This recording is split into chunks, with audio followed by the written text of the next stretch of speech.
Hello, everybody, and welcome back to NCAA 2005, and we are here back kicking off year number 7. Can you believe it is year number 7 already? Time flies when you're having fun, I guess. Maybe not so much fun moving forward because we are officially sanctioned by the NCAA here. We have some lofty punishments our way because of some disciplinary problems that we suffered from last season from carrying a very low player discipline budget, which I've upgraded, which thankfully we're going to need because already we have 2 disciplinary problems with 2 players on the team. One of them very important, one of them not so much important. So DeAndre Poole here is our backup tight end, and he's already going to be gone for 3 games. But Rex McClure, on the other hand, he is going to be our starting center because we have such low depth at that position. Or that position, rather, the person we have starting there is bad. So Rex McClure was going to be moved to start at center for us, but now he's going to be suspended for the next 3 games. So we're going to end up having to use that very poor center who's behind him for those 3 games at least. So things already not off to a great start here in year number 7 as we take on the Arizona State Sun Devils, who we bounced out of the Pac-10. So this is a game for conference supremacy, essentially, between both teams, as Arizona State here was bounced out of the Pac-10 because of a 3-8 start here.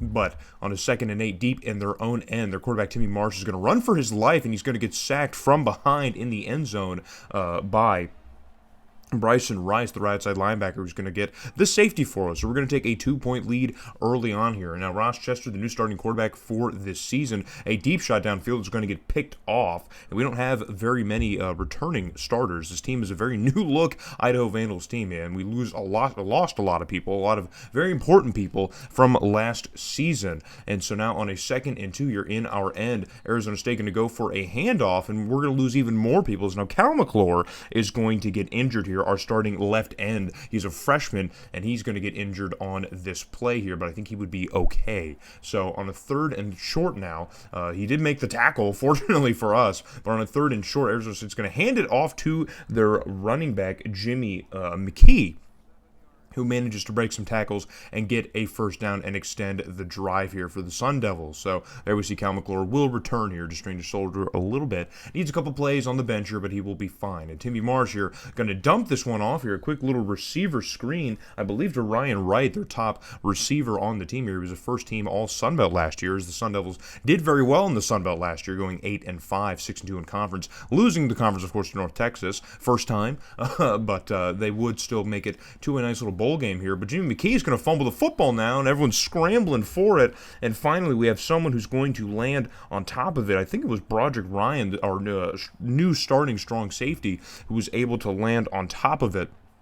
And here you see he's going to get involved on the play here. He's not really going to do much on the tackle, but from this angle you'll see he kind of gets up and enters himself into the play here and gets on top of the fumble. So we wouldn't do anything with it as Arizona State has the ball once again back around midfield. And Jimmy McKee's breaking tackles, man. Very physical running back that Arizona State has. So physical that he's going to end up injuring Lewis Sharp. So we lose another Vandal player, unfortunately. Lewis Sharp, he's the 2nd defensive tackle listed on our roster, but of course he starts. So that's how the first quarter is going to come to an end here. We already have 2 injured Vandals, already have 2 on academic suspension here, probation here.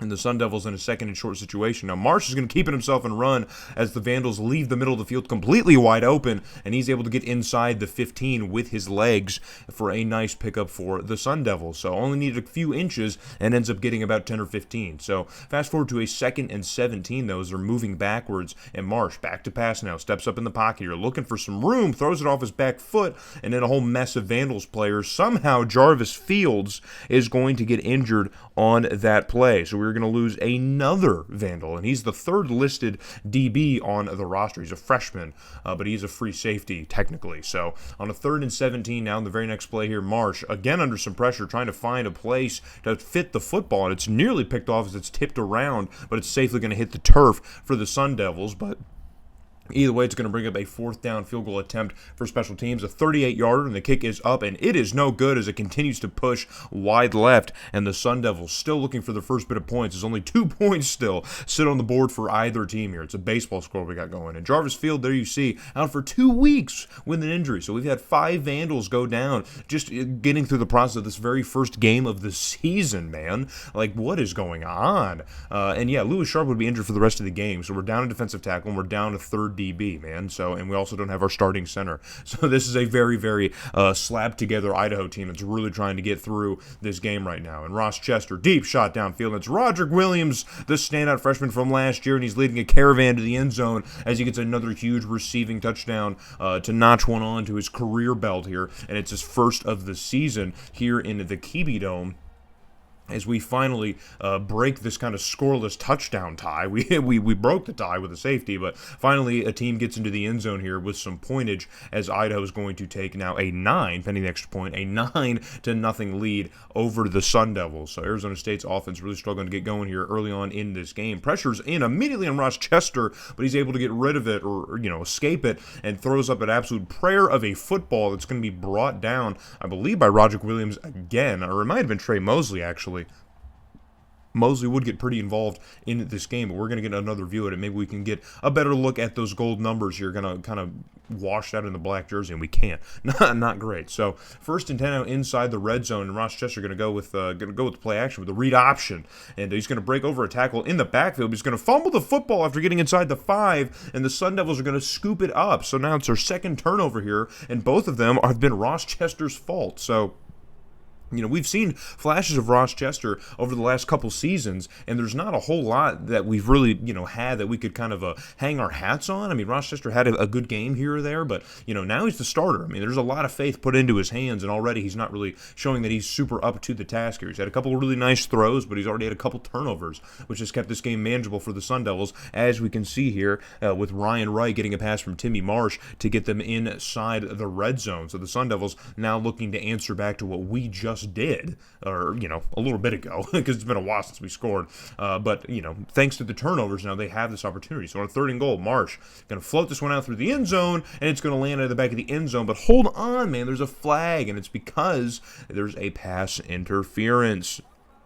So now Dan Kramer, the second DB listed on the roster, maybe got a little bit too tangled up with one of the receivers of Arizona State. So that's going to give Arizona State a fresh set of downs. But still, on another 3rd and goal, and now finally, man, Jimmy McKee's going to find an opening and get into the end zone. So after stopping them, 6 or 7 times on that last time, they finally break through and get into the end zone. So Arizona State here back within 2 points with just 30 seconds left to go in the first half. Chester trying to run a quick little drill here, if at all possible, and it's a huge pickup for, I believe, our tight end. I think Bam Blanks might have caught that one. So now 2nd and 10 here, under 20 seconds. Chester dumps it off here to Keith Bridges. Keith Bridges is going to get pushed. Actually, it's Roderick Williams. I thought it was Keith Bridges, but it's Roderick Williams gets pushed out of bounds here. That's going to stop the clock at 12 seconds for a nice pickup for the Vandals. So, but it's not a first down yet. So 3rd and inches. Chester back to pass here, gets rid of it quickly once again, and now I believe that's Keith Bridges. I think that's Keith Bridges out of the backfield who does catch it here, but he does catch it inbound. So the time is going to continue to run here as we have to get the ball set here for first down. Everyone's back up to the line, so we should be able to snap this one pretty quickly here. So on 1st and 10 here now, time is ticking away. Chester taking all the time to make a decision, and with 1 second, 0 seconds, that pass is batted down, and we're not going to be able to get another playoff or a field goal, man. So Ross Chester, a mental mistake, man, a poor management of the clock as he tries to get everybody back up to the line for one more shot at the end zone, and it does not pay off, as we struggle to get another playoff here, to get 3 points potentially before the half is over. So 9-7 is going to be the score here after one half of play. Both offenses really struggling to show any type of life, but now we are moving a little bit quickly here as Trey Mosley is going to get himself a catch just outside of the 30-yard line of Arizona State, but now we are moving here in the second half. And those guys were clones. They almost look like coneheads. But on 3rd and 4 now, we do move across the 30. Chester running for his life here, and he's going to dump this one off quickly to Andy Matthews, a sophomore, number 17, who gets pushed out of bounds shy of the first down marker. So bring out Norman Mays to try and nail him a long field goal. And the kick is good. Actually, excuse me, I forgot. We lost Norman Mays. He graduated. So that's Jeff Dennis, the new freshman kicker, walk-on kicker, who just nailed home that 30-plus yard field goal. So go, man. You got it. go walk-on. And we love to see the walk-ons thriving for us. And we're going to have a lot more of those throughout the coming seasons because of our sanctions on recruiting for the next couple seasons. So 12-7 is the score here, but Arizona State is already moving with some purpose. Marsh takes a shot towards the end zone. It's going to be caught in the end zone for an Arizona State touchdown, man. And these Sun Devils have a lot of fight in them, man. You maybe saw on the quarter screen, the end of the quarter screen, that they are 1-0. And that's because they went all the way to Washington State and beat them 38-34 in their own home. So they've already proven that they can beat Pac-10 talent as a Sun Belt team.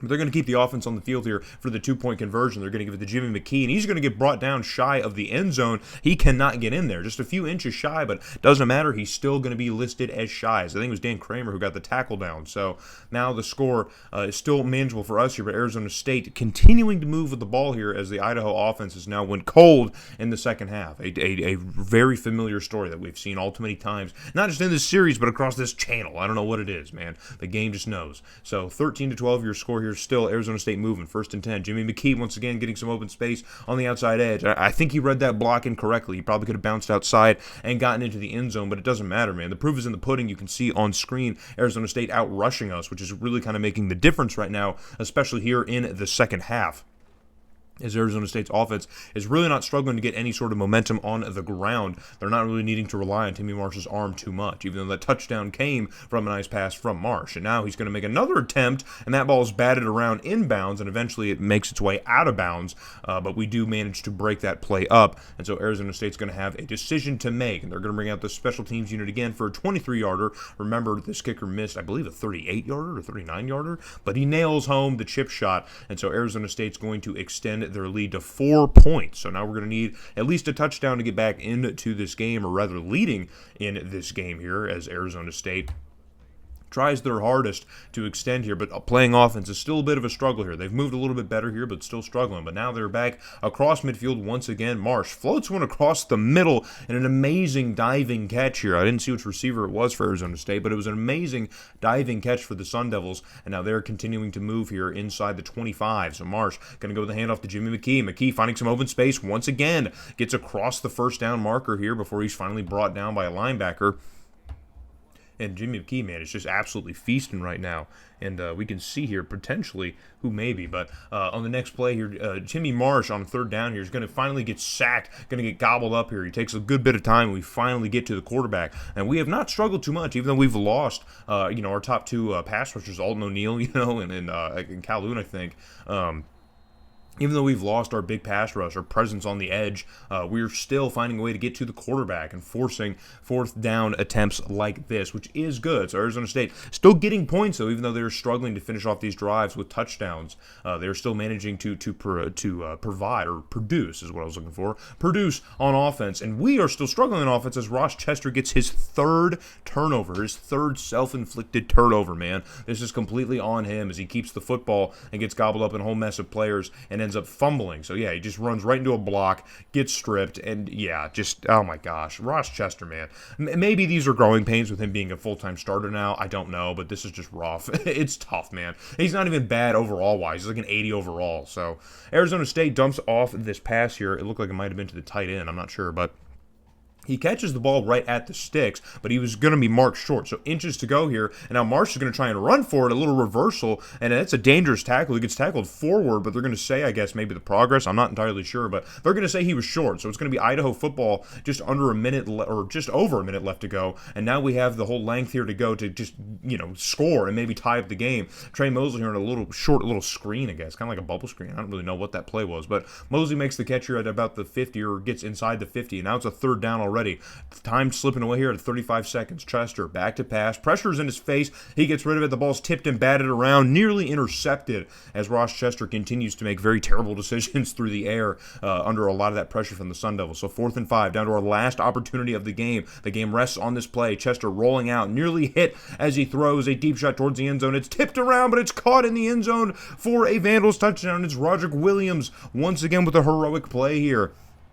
And I guess we can give him the credit for the heroic play because I really don't know who else to give the credit to. I don't think that was a particularly good decision or throw by Chester as he rolls all the way out to the right here and just sends an absolute Hail Mary of a ball in double coverage to Roderick Williams with the concentration, able to get the ball off of the tip. And if you're the Sun Devils, man, you're just kicking yourself after a play like that. So we go into overtime now, tied at 19. We're finally getting some overtime in college football, and it's already 3rd and 7 for the Sun Devils. Marsh all day to throw, and he finally finds an open receiver who's going to cut upfield and just get inside the 10 for the Sun Devils. And now Arizona State looking to score now, threatening to score on a 2nd and goal here from about the 5. Marsh back to pass here, steps up into the pocket, an awkward throw, but he finds Ryan Wright standing all by himself in the middle of the end zone, and now Arizona State finally strikes first here in overtime. But remember, it's not the NFL, so we are going to have time, or at least a drive, to answer back. But with how the offense is played, man, we can't put a ton of faith or confidence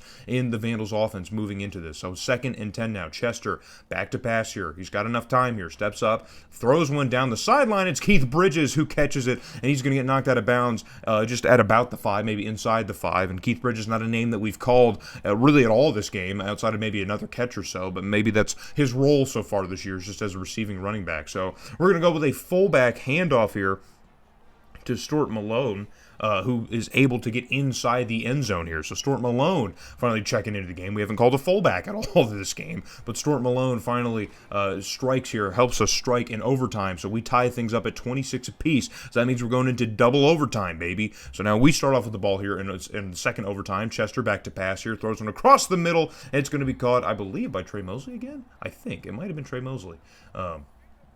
If not, if anything, it was Andy Matthews. But regardless, it is another catch for the Vandals offense, and now we are already within striking distance of the end zone inside the 5. Chester back to pass here. It's a completely jam-packed backfield, and we are unable to convert on that play. So now, decision to make here, and Tonledge is going to just bring out the kicker, the walk-on kicker, Jeff Dennis, to try and nail home the chip shot, and he does. The 19-yarder is good. So Arizona State now in a position to potentially walk off this game here with a touchdown. So the defense has to come out and do their job as we only take a 3-point lead over Arizona State heading into the second half of, second overtime, I guess. It's still considered the same overtime, right? It's not different overtimes. It's still the same overtime. So the next series in the second overtime. But we managed to do that, and we force Arizona State to have to kick a field goal. But this one, a longer one, 42 yards, and it does scrape past the crossbar. So our defense not only did their job, but they did a tremendous job limiting Arizona State from even getting a first down in overtime. So we forced a tough field goal for the Sun Devils, but they rose up to the occasion, and now we are tied at 29 apiece heading into the 3rd overtime. And so now on 2nd and 1, we're going to hand it off to Jimmy McKee, who's going to get into the end zone, and I had to start cutting out plays at overtime because we were just starting to the length was starting to just balloon here, as both teams still just showing so much fight here in overtime. And now we have to go for 2 now in 3rd overtime, and now so the Sun Devils, Marsh hands it off to McKee, and he somehow gets into the end zone. I don't know about that. He somehow gets in there. He redirects, but finds his way into the end zone anyway. So now things a lot more difficult for the Vandals now on their offensive possession here in the 3rd overtime as the Sun Devils take a 37-29 lead. And now we're facing a 3rd and 1 at about the 5-yard line. Chester fakes the handoff, throws one out here, and it's an open receiver, and it's a catch for a touchdown, another Vandals touchdown. And we might get another look at the replay. I want to see who it was because it's so hard to see on the field, man. The later games, it has the name just pop up and it just tells you immediately, but in this game, not so much. So now going for 2 here, Chester very quickly releases it, and it's going to be caught here by Andy Matthews, and now we have tied up Arizona State, man. We've risen up to the occasion. Why couldn't we do this in regulation? Now tied at 37 apiece here. Now we are back on offense, a 2nd and 5. A handoff to Stuart Malone here, the fullback who's got plenty of space up the middle, going to get the first down, and that's a huge play from Malone, who we haven't seen so much. You can see his production on the screen right now. We haven't seen an awful lot of him in this game, but here he is, man, with a massive, massive play, man, to get a first down. So on 1st and goal here, Chester going to hand this one off to Keith Bridges, who gets into the end zone for a touchdown here, and that could be the nail if our defense can show up against the Sun Devils, man. We really need to see our defense stop Arizona State, man, on offense if we can, man. We've been in so many overtime situations just in this overtime. We've been in so many clutch positions here. So on the 2-point conversion, Chester rolling out here, throws one out. 2 receivers die for it, but it doesn't matter because one of them comes down with it, and we have managed to convert. I can't believe it. We've managed to convert. It's so amazing. It's so amazing. 45-37 now the score here, heading into the second portion of fourth overtime. I mean, just you're losing track. And on third down here, Jimmy McKee's going to get snuffed out, and he's not going to get the first down. So now Arizona State here with a tough decision to make. 4th and 2. They're going to have to go for it. The game could end on this play. Marsh back to pass, throws it across the middle, and it's caught. And Arizona State manages to extend overtime just a little bit longer, as Javon Witten is able to get the first down for the Sun Devils. So now 1st and goal inside the 5, man. We have to stop them. Jimmy McKee, man, runs for it, and he's going to get into the end zone for a touchdown, and Arizona State answers back. Our defense cannot stop this Sun Devils attack, man. There's too much talent on that side of the ball for our defense to just be able to do what they do. And remember, we are down a few guys, man. Maybe that's hurting it. So on the 2-point conversion now, Marsh going to fake the handoff, but the pressure's in the backfield, and he's going to get sacked, and that's going to end the game. The Vandals are going to end it on a sack on the 2-point conversion and quadruple overtime. 4 overtimes it's going to take to decide this one in the Kiwi Dome. The battle here for Pac-10 Sun Belt supremacy. We managed to win it, man. And this isn't maybe a performance that you're going to hang your hat on, but Arizona State, man, they put up one hell of a fight, man, and I can't believe we managed to win this game. This could be a tone setter for at least the rest of the season, man, because this is, out of all the Idaho Conference games that we were looking at, this is the one that I figured we would probably end up losing, or at least had a chance to lose, and we managed to come out on top. It just so barely, ever so slightly, we managed to come out on top. And this is a good Sun Devils team, man. I snuck in my details when I could, since we don't have the TV broadcast. I don't have as much time to ramble in the beginning of these videos, but, you know, this is an Arizona State team that went to a bowl game last year and lost to Houston, but finished second in their new conference, you know, following a 3-8 performance the year prior. So they've kind of flipped things around already. Recruiting-wise, they didn't do that good in the offseason, so I'm not sure what the future outlook is for the Sun Devils moving forward. But, you know, if they've already beat Washington State here and they play like this against us, I think they'll be okay. As for us, I'm not really sure what the outlook is here. I don't really think, with all the numbers that we can look at with Ross Chester, 398 yards and 3 touchdowns, I mean, there's a lot of good in there. Completion percentage is way down. 51% is not going to work. With Matt Norwood, you could kind of understand it, because Matt Norwood was a toolsy kind of two-way type of quarterback, but Ross Chester's not, man. He should be a primary pocket passer, and if he's going to throw that poorly, it's not going to be good. Keith Bridges still not performing either. Trey Mosley and Roger Williams, between those two receivers, man, I think we'll be okay for a little bit. We have those guys at least for a couple more seasons, so that should be or at least, you know, our two-headed monster receiving-wise, as long as we can keep a decent quarterback around them. And the defense is going to continue to get a little bit worse too, but I think our linebacking core is really going to hold things together. We just need to keep them healthy and keep them disciplined, man, because if we lose more players, this team's just going to get worse. So moving ahead into our next out-of-conference game, we are heading all the way out to Wyoming. I think it's Laramie, right? I think they're in Laramie, to play the Wyoming Cowboys. So hope to see you guys in that next one when we head all the way out to Wyoming for the first time to play the Cowboys.